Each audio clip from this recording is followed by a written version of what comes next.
वादा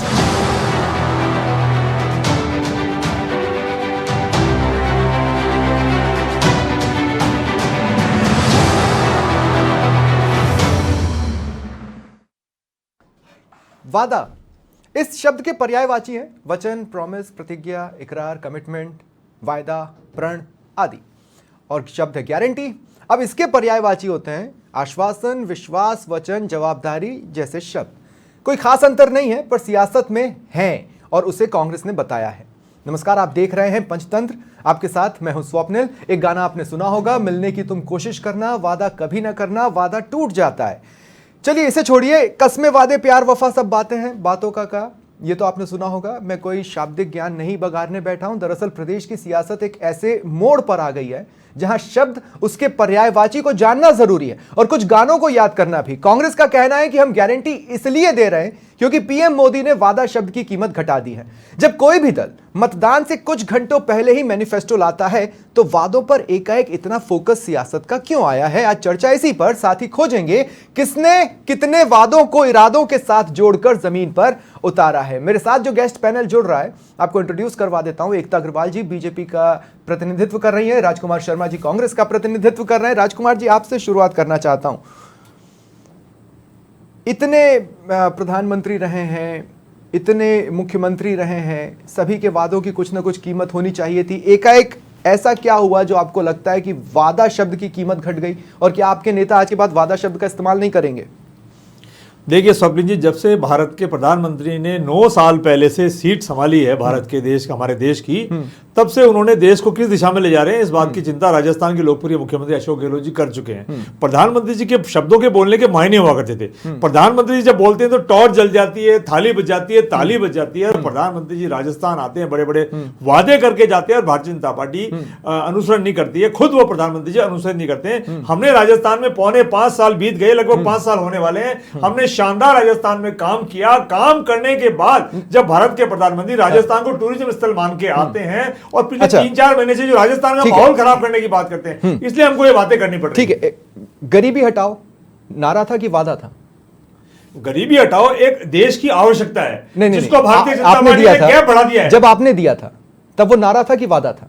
तब भी वादा था और आज भी वादा है। पूरा नहीं हुआ ना स्वप्निल जी, तो वादों की कीमत किसने घटाई? कहां से घटना शुरू हुई? स्वप्निल जी, गरीबी मेरे केवल कांग्रेस पार्टी के करने से नहीं खत्म होगी। सारी पॉलिटिकल पार्टियां मिलके एक मिशन के तहत चलेगी जब होगा। भारत के हमारे जो युवा नेता राहुल गांधी ने अभी भारत जोड़ो यात्रा की थी। उन्होंने कहा था गरीबी अमीर की जो खाई है उसको बांटना चाहते हैं। आप केवल 2-3 व्यक्तियों के साथ तो आप न्याय का व्यवहार करते हैं और बाकी के साथ आप भेदभाव करते हैं। गरीबी कैसे खत्म होगी? राजकुमार जी, दरअसल 28 तारीख को आप ही के प्रवक्ता है, सीडब्ल्यूसी मेंबर भी हैं, मोहन प्रकाश, उन्होंने कहा कि वादा शब्द की कीमत घट गई है।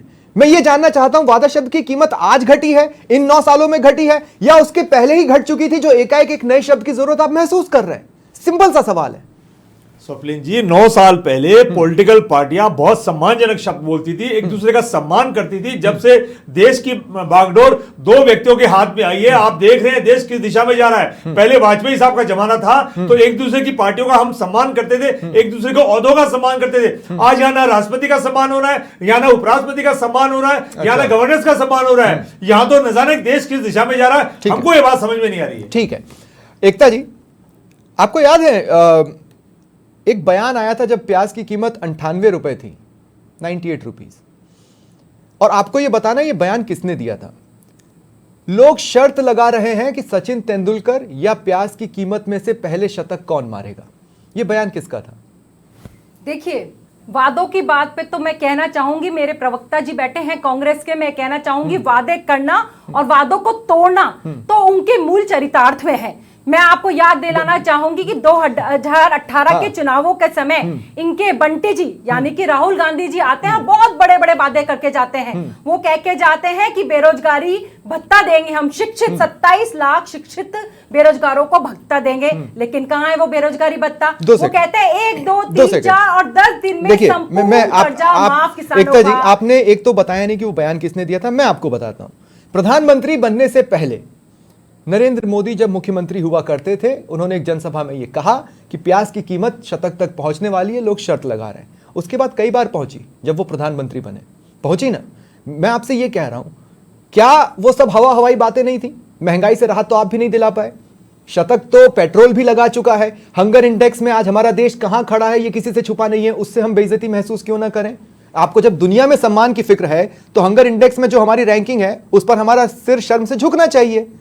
देखिए मोदी जी मतलब वादा और मजबूत वादा। मोदी जी है तो मुमकिन है, ये सबने देखा है। अच्छा, हाँ। देखिए हमने किस प्रकार से हाँ। धारा 35A और मैं कहूंगी धारा 370 का जो जिस प्रकार हमने खत्म किया, हमने कहा था कि हम खत्म करेंगे, किया। हमने कहा था राम मंदिर बनाएंगे, हमने किया। मोदी जी देखिए किस प्रकार से महिलाओं के लिए सोचते हैं, किस प्रकार से जो विडंबना महिलाओं की इतने सालों में कांग्रेस के शासन काल में कांग्रेस मैं आंकड़े नहीं देता, वो मोदी जी ने मैं आंकड़े नहीं देता, मैं आंकड़े नहीं देता। आप ही के केंद्रीय मंत्रियों ने आंकड़े दिए हैं। और जनता 2 सेकंड, एकता जी, मैं कोई कहना चाहूंगी, एकता जी, मैं कोई आंकड़े नहीं देता। आप ही के केंद्रीय मंत्रियों ने लोकसभा में आंकड़े दिए हैं। 370 हटाने के बाद कितने लोग जम्मू कश्मीर में चले गए? क्या कश्मीरी पंडित वहां जाकर बस गए? या ये बता दीजिए वहां पर आखिरी चुनाव कब हुआ था? आपके 370 हटने के पहले या उसके बाद भी हुए हैं क्या? देखिए धारा 370 हटने के बाद में जिस प्रकार से जम्मू कश्मीर में शांति है तो चुनाव क्यों नहीं हो रहा? सभी जानते हैं। चुनाव क्यों आज नहीं हो रहा? आप और मैं ही नहीं, चुनाव क्यों नहीं कोई हो रहा? भी व्यक्ति बैठ चुनाव क्यों नहीं हो? इतनी शांति है तो चुनाव क्यों नहीं है? करके आ सकता है, अपनी जमीन खरीद सकता है। कौन खरीद रहा है? जिस प्रकार की शांति है ना सभी जानते हैं। कितने लोग खरीद रहे हैं? और कश्मीरी पंडितों को भी किस प्रकार का न्याय कितने लोग खरीद रहे हैं? सभी जानते हैं। कितने लोग जमीन खरीद रहे हैं? कांग्रेस के वादों पर मैं आपको याद दिलाना चाहूंगी कि कांग्रेस ने किस प्रकार के वादे किए।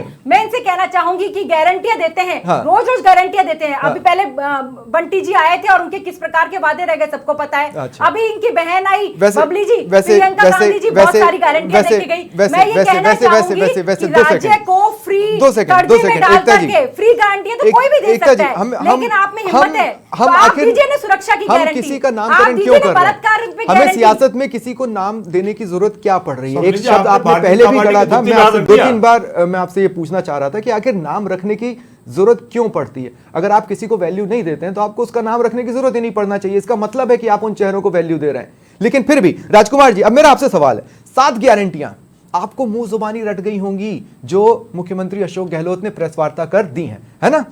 उसमें से रोजगार वाली गारंटी कौन सी थी साहब? या पेपर लीक से मुक्ति वाली गारंटी कौन सी थी साहब? आप गारंटी देकर भी नया क्या देने वाले हैं बताइए? गारंटी जिसका मांग रहे थे उसकी आपने नहीं दी है, बाकी दुनिया भर की आपने दे दी है।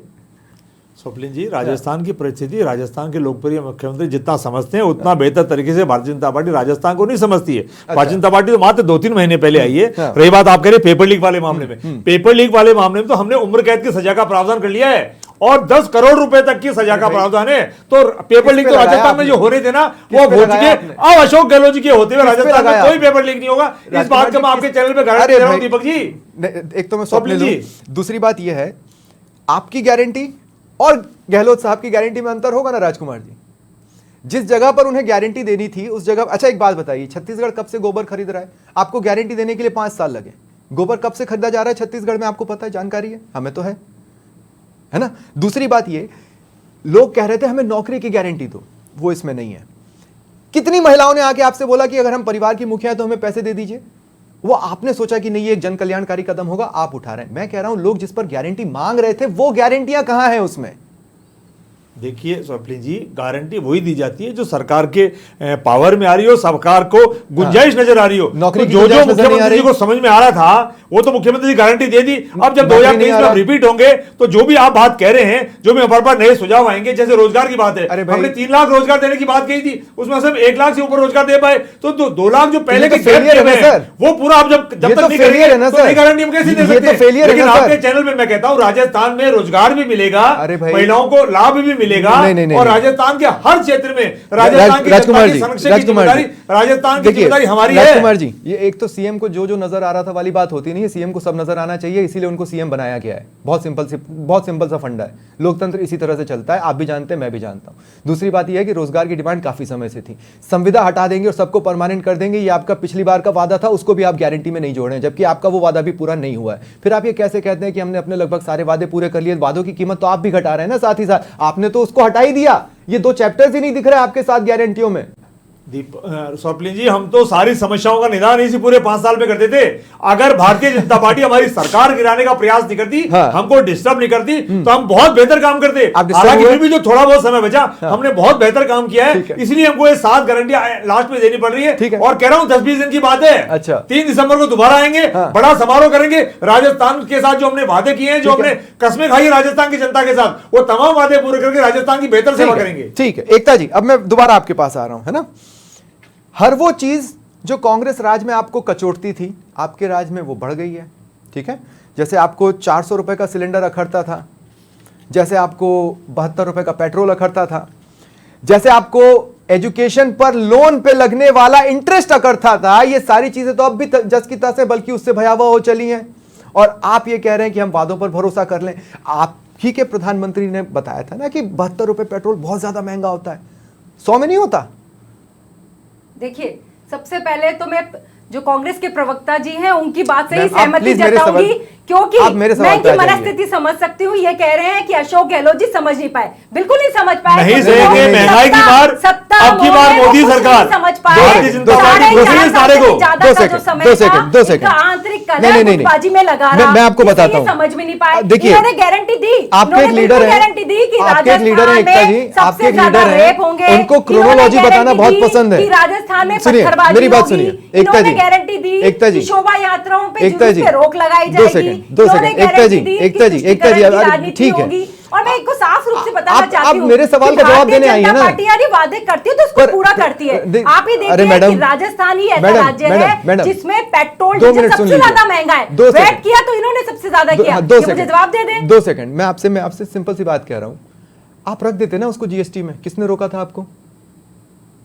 जी बिल्कुल, पेट्रोल को रख देते आप जीएसटी में, किसने रोका था आपको? आप आपने पेट्रोल हटाया, आपने अल्कोहल को नहीं डाला, क्यों नहीं डाला? ये अपनी बातों पे सहमत नहीं रहते। अरे भाई, आप देखिए किस प्रकार मैं की आपसे- बातें रोज हो रही हैं। एकता रोज जी, ही उसी मुद्दों को घुमा घुमा के ला रहे हैं। आप ये बहुत छटपटा रहे एकता हैं जी, क्योंकि अब इनका जो अब है भ्रष्टाचार और आतंक का अच्छा, अचार जो है नहीं, ना, नहीं, एकता वो जी, खत्म होने वाला है। ठीक है। तो इनमें अब छटपटाहट दिख रही है। अब अभी वादों से मुकर रहे हैं। आपके जवाब में आपने मुझे ये नहीं बताया कि पेट्रोल को आप लोगों ने जीएसटी में क्यों नहीं डाला।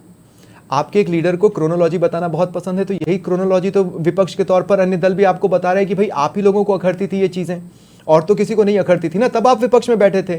सत्ता में आने के बाद क्यों नहीं अखड़ रही? निर्मला सीतारमण एक तरफ लोकसभा में कहती है कि हम कोरोना काल से आगे बढ़ चुके हैं, और उसके कुछ महीनों के बाद आपके दूसरे लीडर आकर बताते हैं कोरोना काल की वजह से ऐसा नहीं हो सकता। तो फिर या तो निर्मला सीतारमण झूठ बोल रही है या दूसरे मिनिस्टर झूठ बोल रहे हैं। अब चूंकि निर्मला सीतारमण ने लोकसभा में बोला इसलिए हम उनकी बात को सच मान लेते हैं, तो दूसरा अभी भी कोरोना का हवाला क्यों दे रहे हैं?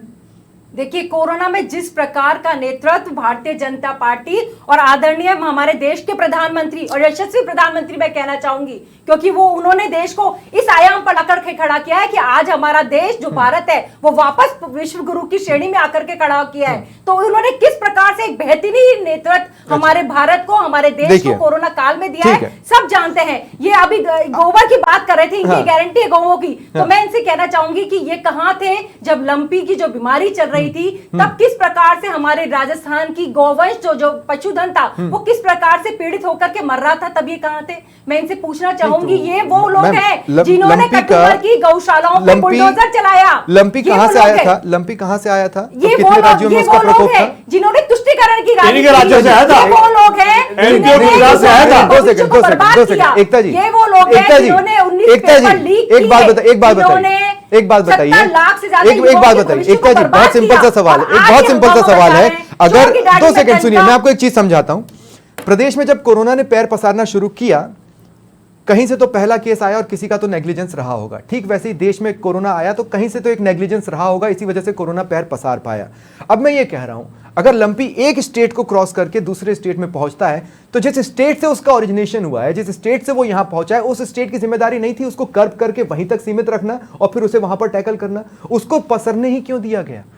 देखिए, एक महामारी थी जो कि हमारे पशुधन पे आई, लेकिन उसको प्रशासन का काम था, सरकार का काम था कि वो जो विपदा आई उसको कैसे कंट्रोल में किया जाता है। लेकिन इनकी सरकार तो अंतर कलह में ही जूझती रही, वो लड़ाई में ही जूझती रही, उन्होंने वही ध्यान नहीं दिया, बल्कि आम जनता को, भारतीय जनता पार्टी के कार्यकर्ताओं को घर घर तक जाना पड़ा और आयुर्वेदिक लड्डू और जो दवाइयां है वो सप्लाई करनी पड़ी। तो मैं इनको कहूंगी कि ये अपने वादों से जिस प्रकार से मुकरे हैं ना, वो पूरे राजस्थान की जनता देख रही है ठीक है, और मैं 30 दिसंबर को उसका रिजल्ट आने दोबारा वाला है। राजकुमार जी, मैं राजकुमार जी आपके पास आ रहा हूं। देखिए, मैंने आपको अभी तक आप ही के घोषणा पत्र में किए 3 से 4 ऐसे वादे बता दिए जो पूरा होना तो छोड़िए, जो शुरुआत की कगार पर भी नहीं है। आपने रोजगार का जितना वादा किया था आप उससे बहुत पीछे हैं। आपने जितना भी वादा किया था संविदा वालों को परमानेंट करने का, उस पर तो आप एक कदम भी नहीं चल पाए हैं। आपने और भी जो वादे किए थे, अब आपका मैनिफेस्टो जब आएगा ना तब आएगा। गारंटियों में इनकी जगह क्यों नहीं हो सकती थी? क्योंकि आप भी जानते हैं कि ये पॉसिबल नहीं है, लेकिन आप इसे बोलने का मादा नहीं रखते हैं। फिर आप डिफरेंट कैसे हैं? आपको कहना चाहिए ना कि अभी हम इस स्थिति में नहीं है कि हम नौकरियां दे पाएं, अभी हम इस स्थिति में नहीं है कि हमारी मशीनरी को हम अपना इतना स्ट्रांग बना चुके हों कि हम कॉन्फिडेंस से कह पाए कि अगला पेपर लीक नहीं होगा। आपको कहना चाहिए हम अभी इस स्थिति में नहीं है, हम लोगों का कर्जा माफ करते हैं, सब कुछ कर सकते हैं, लेकिन संविदा वाले को परमानेंट नहीं कर सकते। आप एक बार कह दीजिए, बुराई क्या है? स्वप्निल जी, जब हमने राजस्थान में सरकार संभाली थी और राजस्थान की आर्थिक हालत ठीक नहीं थी, राजस्थान की जिस तरह से भारतीय जनता पार्टी सरकार छोड़ के गई थी राजस्थान को बदहाल में, हाँ। उसको हमने बहुत मुश्किल से संभाला और संभालने लगे। आज कर्ज संभालते कितना है? संभालते कोरोना आ गया, आज कोरोना कर्ज से हमने कितना है? डट के मुकाबला किया। आज कर्ज कितना है? उसके बाद बात सुनिए, उसके बाद हमने सरकार जैसे जैसे चलने लगी, इन्होंने सरकार गिराने का प्रयास किया। हम लोग होटल में बैठ करके राजस्थान की जनता को हमने संभाला है। हम जानते हैं, हमारा दिल जानता है, हमारी आत्मा जानती है राजस्थान की किस बेहतर तरीके से हमने सेवा करने का लगातार प्रयास किया। उसके बाद जब 5 केंद्रीय बजट में बजट आए तो सारे बजटों में महंगाई से कोई लाभ नहीं मिला। तब हमने 10 बड़ी योजनाएं देकर के राजस्थान को महंगाई से लाभ देने का प्रयास किया। पहली बार स्थिति नहीं है, ये स्थिति यह है कि सरकारी खजाने पर बोझ हर 5 साल में बढ़ता गया है। कोई भी सरकार उसे कम तो कर नहीं पाई है। पहली बात तो ये बहुत सिंपल सी है, आप भी जानते हैं, मैं भी जानता हूं, एकता जी भी जानती हैं। अब रही बात इस बात की कि आपने कितना किया कितना नहीं किया, आप बार बार ये कि हमें होटलों में बैठना पड़ा, क्यों डरे थे आप? अपने लोगों पर रखते भरोसा, उतरते सड़कों पर। भरोसा था, लेकिन देश के प्रधानमंत्री पे, गृह मंत्री जी पे भरोसा नहीं था, क्योंकि उनकी परंपरा रही है, वो कई सरकार गिरा चुके और वो सरकार गिराने में दुनिया की सबसे बड़ी मशीन है। राजकुमार जी, आप कहते हैं 10 करोड़, मैं कह रहा हूं कि जो व्यक्ति एक कमरे में बैठकर 10 करोड़ मना कर सकता है, वो सड़कों पर चलते हुए मना क्यों नहीं करेगा? करेगा ना साहब। कहां दिक्कत है? आप देख रहे हो ना रोजाना, अभी भी कभी इनकम टैक्स आ रहा है, कभी ईडी आ रहा है। शांति प्रिय राजस्थान को, शांति प्रिय उम्मीदवारों को चुनाव लड़ने नहीं दिया जा रहा। हाँ, अच्छा ठीक है। मैं सुबह आते हैं, रात को जाते हैं, कहते हैं हमारे को कुछ मिला ही नहीं, तो काहे को आ रहे हो भैया? ठीक है, बस 2 मिनट के लिए हम यहाँ पर एक छोटा सा ब्रेक ले रहे हैं, जल्द हाजिर होते हैं और इसी चर्चा को जारी रखते हैं। ब्रेक के बाद एक बार फिर आप सभी का स्वागत है। आज का जो मुद्दा पंचतंत्र में है वो ये है कि क्या वादों की कीमत घटी है? क्या हम ऐसी नौबत पर आ गए हैं कि वादा शब्द को सियासी डिक्शनरी से हटाकर किसी और शब्द की एंट्री करना जरूरी है? और इसीलिए कि सरकार ने कितना किया है उसी को खंगालने की हम कोशिश कर रहे हैं, क्योंकि इतना तो सही है, वादों पे तेरे मारा गया, और वो मारा गया इंसान सिर्फ और सिर्फ जनता के बीच में है और कहीं और नहीं। मेरे साथ जो गेस्ट पैनल मौजूद हैं, आप लगातार उनसे सुन रहे हैं, उनके जवाब। एकता अग्रवाल बीजेपी का प्रतिनिधित्व कर रही हैं और राजकुमार शर्मा जी कांग्रेस का प्रतिनिधित्व कर रहे हैं। एकता जी, आपके पास आ रहा हूं। एकता जी, बीजेपी ने 2014 में सत्ता में आने से पहले यह कहा था कि हर भ्रष्टाचारी जेलों में होगा, ठीक है? क्या उसके बाद हर स्टेट से भ्रष्टाचार रुक गया? सवाल नंबर 1। और सवाल नंबर 2 कि अगर सीबीआई, ईडी और ये जो तमाम जांच एजेंसियां हैं वो डिलीवर कर रही हैं और भ्रष्टाचारियों को जेल पहुंचा रही हैं, इनमें से आधे से भी ज्यादा केसेस में तो चार्जशीट पेश करने की स्थिति में नहीं है कोई भी एजेंसी, तो फिर किस बिना पर आपने ये कहा था कि हमारे आते ही 6 महीने के अंदर हम लोगों को जेलों में डालेंगे? मैं उदाहरण भी देना चालू कर दूंगा अगर आप जवाब नहीं देगी तो। देखिए, सबसे पहली बार तो मैं कहना चाहूंगी कि हमारे देश के प्रधानमंत्री बिल्कुल कहते हैं कि भ्रष्टाचार के लिए 0 टॉलरेंस पॉलिसी होगी। ठीक है। हाँ। और मैं आपको साफ रूप से बताना चाहूंगी कि अगर आप पता करें तो आपको पता पड़ जाएगा कि जितनी भी हमारी ईडी की जो एजेंसी है उसकी जो कन्विक्शन रेट है 97% है। और मैं तो साफ रूप से कहना चाहूंगी कि जिस प्रकार भी कार्रवाई कहीं पे भी हो, चाहे हमारे 97% में से एक चार्जशीट कितनों में पेश हुई? हमारे राज्य में हो चाहे इनके राज्य में हो, कन्विक्शन डरना किस बात का है? मैं तो ये कहना चाहूंगी अगर आप साफ है तो आपको बल्कि सहयोग करना चाहिए। आप जानते हो ना कन्विक्शन रेट क्या होता है? प्रवक्ता जी से कांग्रेस के और मेरे को सामने जनता भी बैठी है, तो मैं पूछना चाहूंगी कि बता दे, जब दिल्ली में आप पार्टी के मनीष सिसोदिया और संजय जैन, एकता जी मेरी बात सुनिए, एकता जी मेरी बात सुनिए, आप एक बात बताइए मुझे, ये कन्विक्शन रेट और चार्जशीट पेश करने के रेट में क्या अंतर होता है? आप मुझे एक बात बताइए, कन्विक्शन रेट और चार्जशीट पेश करने के रेट में क्या अंतर होता है? हमारे दर्शक भी सुनेंगे, उन्हें बहुत अच्छा लगेगा, बताइए। जी बिल्कुल, मैं आपकी बात से बिल्कुल सहमत हूँ। आपने जो बात कही वो बिल्कुल सही है, लेकिन मेरा एक विषय घूम फिर करके वही है कि आप जो भी है, जो भी भ्रष्टाचारी है वो बख्शा नहीं मैं जाएगा। पहले कह रहा हूँ राजकुमार जी, कांग्रेस इस माफी के साथ कि आपको ये सवाल चुप सकता है, कार्रवाई हो रही है, लेकिन तो फिर भी ये लोग सवाल डर क्यों पूछना रहे? जरूरी है। और मैं एकता जी, आपको एकता जी, साफ एकता जी, एकता जी, बताना एकता जी, चाहूंगी, सीधा सवाल लीजिए। 19 पेपर नहीं, लीक की नहीं, नहीं, घटनाएं नहीं, हुई, नहीं, नहीं, 2 70 सेकंड। लाख युवाओं का ठीक है, 2 भविष्य सेकंड, 2 दांव सेकंड। पर लगा। अरे मैम और सुनिए ना मेरी 28 लाख से बात, मेरी बात सुनिए, ज्यादा मेरी बात सुनिए, मेरी बात निरंतर मांग सुनिए। करते मैं रहे आपको कि बता रहा CBI हूँ, की जांच हो, जांच मैं हो, एक बहुत सिंपल जांच सी बात नहीं आपको की बता गई, रहा हूँ। तब ईडी को आना मैम, पड़ा। 2 इसमें मिनट। आपत्ति क्या है? ठीक है मैम, 2 मिनट मेरी बात सुनिए आप। 2013 के अंत से लेकर 2014 में जब आपकी सरकार बनी, तब तक आपने लगभग हर जनसभा में यह कहा रॉबर्ट वाड्रा भ्रष्टाचारी हैं और 6 महीने के अंदर जेल में होंगे। ठीक है, किस किस दिन जेल में थे वो, कितने कितने दिन जेल में थे उन 6 महीनों के बाद से अब तक? देखिए, रॉबर्ट वाड्रा निश्चित रूप से अरे भाई आपके पास सबूत थे ना मैडम, कितना बात घुमाएंगे, सीधे बताइए ना कौन सा। अरे तो आपको 9 साल लग गए एक भ्रष्टाचारी को पकड़कर जेल में डालने में। न्याय देने का काम एकता जी कैसी बात कर रही हैं? अभी आप कह रहे हैं कि रॉबर्ट वाड्रा को अगर हम न्याय दे देंगे तो आप कह दें कि भारतीय जनता पार्टी ने न्याय अरे दिया। तो 9 न्याय देने अरे का काम तो एक बात बताइए, अगर किसी भ्रष्टाचारी ने अगर किसी भ्रष्टाचारी ने भ्रष्टाचार किया है तो क्या 9 साल काफी नहीं है उसे जेल में भेजने के लिए? देखिए, ये काम न्यायपालिका का है, ये काम हमारा नहीं है, भारतीय जनता पार्टी का नहीं है। अगर भारतीय जनता पार्टी आज इनके गोविंद डोटासरा जी को या मुख्यमंत्री जी के बेटे वैभव गहलोत को तो ये कह देंगे कि बयान ये देंगे। नहीं राजकुमार जी, देखिए आपको भी ना राजकुमार जी ये बात समझना पड़ेगा, हम गरीबों को आपको भी राजकुमार जी आपको ये बात समझनी पड़ेगी, आपको भी ये बात समझनी पड़ेगी कि अब ज्यादा भ्रष्टाचारी रडार पर। लेकिन हम न्याय जितने केसेस आज की डेट में सीबीआई और ईडी के पास है यूपी के अंडर में नहीं थे, क्या तब भ्रष्टाचार नहीं था? जबकि भ्रष्टाचार की वजह से ही आपकी विदाई हुई। देश की जनता ने जो आपको बाय बाय कहा था ना सर, उसका सबसे बड़ा कारण भ्रष्टाचार ही था, आप भी जानते हैं। स्वप्निल जी, अशोक गहलोत जी राजस्थान के मुख्यमंत्री बार बार कह रहे हैं ईडी सीबीआई इनकम टैक्स की जो वैल्यूबिलिटी घट रही है, जो कीमत घट रही है, वो इन्हीं कारणों से घट रही है। हम तो आपके चैनल पे कहना चाहते हैं ईडी सीबीआई इनकम टैक्स जो भी केंद्रीय एजेंसियां हैं वो निष्पक्ष न्याय करे, पकड़े और पकड़ के कानून के हवाले करके जेल भेजे। लेकिन केवल चुनाव आते हैं, डराने के नाम पर केवल कार्रवाई हो रही है और मिलता पूछ रही है। अगर मिलता है तो आपका चैनल राजस्थान की जनता, हिंदुस्तान की जनता पूछ रही है, जो मिला है उसको बताइए ताकि अपराध ठीक है। और ठीक है, अब मेरे पास अंतिम 1.5 मिनट बचे, मैं आप दोनों से ये सवाल लेना चाहता हूं और सीधा सवाल है, वादा शब्द का इस्तेमाल एकता जी सियासत में होना चाहिए या नहीं होना चाहिए? सीधा बताइए। बिल्कुल, मोदी जी जैसे प्रधानमंत्री है तो वो वादा शब्द का इस्तेमाल होना चाहिए, क्योंकि मोदी जी जो कहते हैं वो एक आपने जन जन का नारा सुना होगा, ERCP का क्या हुआ? बिल्कुल भावनाएं सुनी होगी। ERCP का पानी तो नहीं मिला राजस्थान को, मुमकिन है, मोदी है मोदी है तो महिला अत्याचार के मामले में राहत मिली है, मोदी है तो जो मुस्लिम बहुसंख्यक हमारी अल्पसंख्यक जो बहनें हैं उनको कहीं ना कहीं न्याय मिला है। आप देखिए किस प्रकार से 3 तलाक की दृष्टि में जाकर के मोदी जी और भारतीय जनता पार्टी ने अंतिम सवाल राजकुमार जी, मोदी जी है तो क्या आपका एक भी लीडर घूमते हुए जनसभाओं में या लोगों से 1 to 1 में वादा शब्द का इस्तेमाल नहीं करेगा? स्वप्निल जी, वादा शब्द का इस्तेमाल वो ही करेगा और उसको ही करना चाहिए जो वादा निभा सके। वादा सिर्फ बोलने के लिए या भेड़ी कट्टे के लिए या जादू दिखाने के लिए नहीं होता है। तो फिर आप वादा वो करिए जो निभा सके, और हमने वही वादे किए हैं राजस्थान की जनता से, वो हमने निभाए। 2008 में जब अकाल पड़ा था ना, हमने गेहूं की बोरियां भरी थी। राजस्थान की जनता अशोक गहलोत जी को बेहतर तरीके से जानती है, उनके नेचर को जानती है। आपको स्पेसिफिक करना पड़ा कि हम गारंटी शब्द का इस्तेमाल इसलिए कर रहे हैं क्योंकि वादा शब्द की कीमत घट गई है। माहौल देश का बहुत बिगड़ चुका है। राजस्थान में पिछले 3-4 महीने में भारतीय जनता पार्टी ने कितना माहौल बिगाड़ा है। राजस्थान शांति से चल रहा था, लेकिन हमको डिस्टर्ब किया तो हमको ये सब हथियार अपनाने पड़े। ठीक है, देखिए अब मसला यह है कि वादा शब्द का इस्तेमाल सियासत करती है या नहीं करती है, या गारंटी शब्द का इस्तेमाल करती है, घूम फिर कर ये सारे शब्द एक जैसे ही मायने रखते हैं। और जैसा कि मैंने शुरुआत में गानों की कुछ पंक्तियां बताई थी, ये सब टूटते हैं, वादे भी टूट जाते हैं, शपथ भी टूट जाती है, प्रतिज्ञा भी टूट जाती है, और ऐसा कई बार हमने देखा है। लेकिन इस बार क्या जनता अपने निर्णय को लेते वक्त इस पर विशेष फोकस रखेगी? ये 3 तारीख को सामने आएगा। फिलहाल इतना ही, ये था आज का पंचतंत्र। नमस्कार।